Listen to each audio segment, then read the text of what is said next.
Le bruit des machines et la forte odeur de l'arôme qu'ils dégagent nous conduisent tout droit vers notre destination. Là-haut de la graine, le café passe à la poudre. Ici, au marché de Kermassar, la célèbre boisson chaude dont raffolent les mourides passe par tout un processus avant de devenir ce café au goût piquant qui fait toute sa particularité. C'est avec deux produits qu'on utilise, le café et le gel, le jar. C'est ça qu'on va transformer là, dans cette machine-là. Il y a deux volets, quoi. La transformation du sap, ce qu'on appelle le sap. C'est cette machine-là qui va le faire. Ensuite, il y a l'autre volet, l'autre transformation, la machinage, c'est pour le moulin, quoi. Après le marché, la rue. Ici, c'est devenu presque une habitude de voir des personnes assises ou des passants avec leur tasse de café. Pas cher parce que vendu à 50 francs CFA la tasse par des vendeurs qui ont aussi leur secret pour mieux faire ressortir l'arôme. Le goût est apprécié de tous.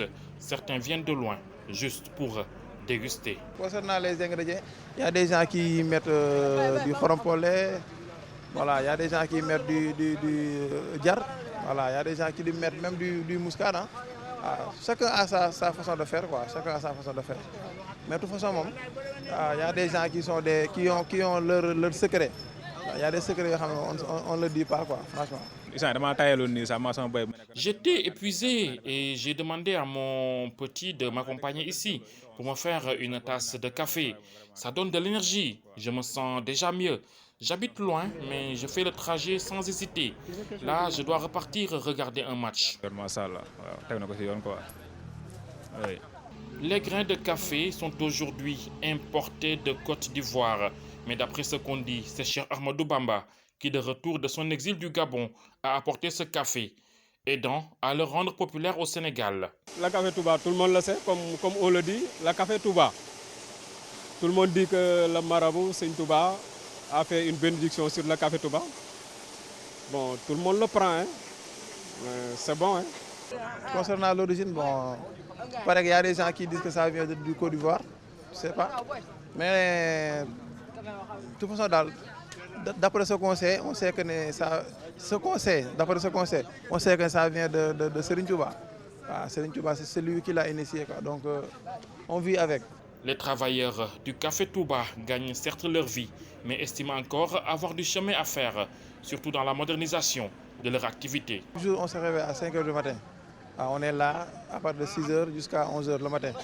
À partir de 11 h le matin, on descend, on rentre à la maison. Après, on revient à 17 h. 17 h jusqu'à 22 h, on est là. On est là jusqu'à 22 h. Après, voilà.